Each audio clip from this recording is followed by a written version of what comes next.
देवशयनी एकादशी व्रत कथा। धर्मराज युधिष्ठिर ने कहा, हे केशव, आषाढ़ शुक्ल एकादशी का क्या नाम है? इस व्रत के करने की विधि क्या है और किस देवता का पूजन किया जाता है? श्री कृष्ण कहने लगे कि हे युधिष्ठिर, जिस कथा को ब्रह्मा जी ने नारद जी से कहा था वही मैं तुमसे कहता हूँ। एक समय नारद जी ने ब्रह्मा जी से यही प्रश्न किया था। तब ब्रह्मा जी ने उत्तर दिया कि हे नारद, तुमने कलयुगी जीवों के उद्धार के लिए बहुत उत्तम प्रश्न किया है, क्योंकि देवशयनी एकादशी का व्रत सब व्रतों से उत्तम है। इस व्रत से समस्त पाप नष्ट हो जाते हैं और जो मनुष्य इस व्रत को नहीं करते वे नरकगामी होते हैं। इस व्रत के करने से भगवान विष्णु प्रसन्न होते हैं। इस एकादशी का नाम पद्मा है। अब मैं तुमसे एक पौराणिक कथा कहता हूँ, तुम मन लगाकर सुनो। सूर्यवंश में मंधाता नाम का एक चक्रवर्ती राजा हुआ है, जो सत्यवादी और महान प्रतापी था। वह अपनी प्रजा को पुत्र की भांति पालन किया करता था। उसकी सारी प्रजा धन धान्य से भरपूर और सुखी थी। उसके राज्य में कभी अकाल नहीं पड़ता था। एक समय उस राजा के राज्य में 3 वर्ष तक वर्षा नहीं हुई और अकाल पड़ गया। प्रजा अन्न की कमी के कारण अत्यंत दुखी हो गई। अन्न के न होने से राज्य में यज्ञादि भी बंद हो गए।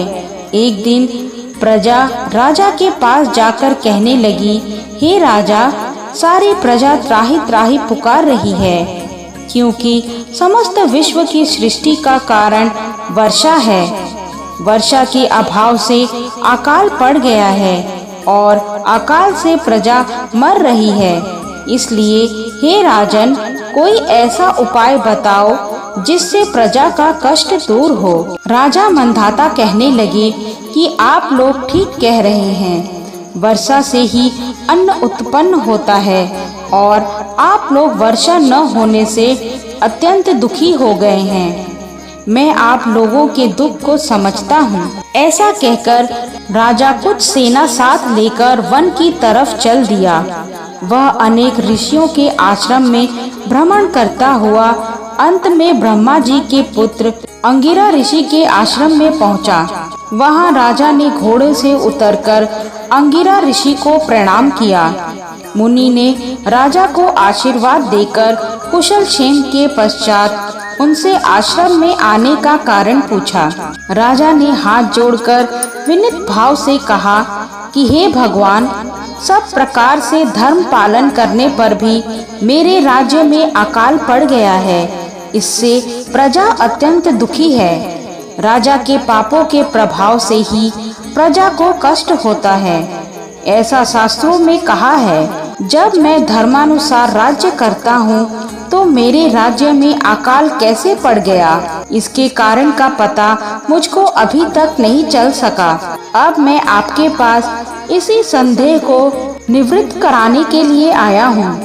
कृपया करके मेरे इस संदेह को दूर कीजिए। साथ ही प्रजा के कष्ट को दूर करने का कोई उपाय बताइए। इतनी बात सुनकर ऋषि कहने लगे कि हे राजन, यह सतयुग सब युगों में उत्तम है। इसमें धर्म का चारों चरण सम्मिलित है, अर्थात इस युग में धर्म की सबसे अधिक उन्नति है।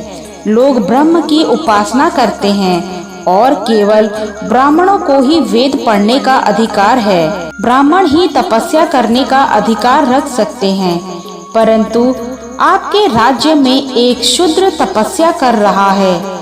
इसी दोष के कारण आपके राज्य में वर्षा नहीं हो रही है।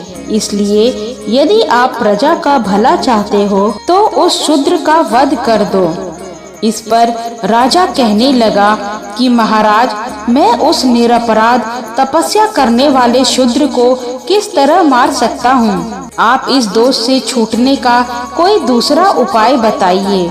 तब ऋषि कहने लगे कि हे राजन, यदि तुम अन्य उपाय जानना चाहते हो तो सुनो। आषाढ़ मास के शुक्ल पक्ष की पद्मा नाम की एकादशी का विधि पूर्वक व्रत करो। व्रत के प्रभाव से तुम्हारे राज्य में वर्षा होगी और प्रजा सुख प्राप्त करेगी, क्योंकि इस एकादशी का व्रत सब सिद्धियों को देने वाला है और समस्त उपद्रवों को नाश करने वाला है। इस एकादशी का व्रत तुम प्रजा, सेवक तथा मंत्रियों सहित करो। मुनि के इस वचन को सुनकर राजा अपने नगर को वापस आया और उसने विधि पूर्वक पद्मा एकादशी का व्रत किया। उस व्रत के प्रभाव से वर्षा हुई और प्रजा को सुख पहुंचा। अतः इस मास की एकादशी का व्रत सब मनुष्यों को करना चाहिए। यह व्रत इस लोक में भोग और परलोक में मुक्ति को देने वाला है। इस कथा को पढ़ने और सुनने से मनुष्य के समस्त पाप नाश को प्राप्त हो जाते हैं।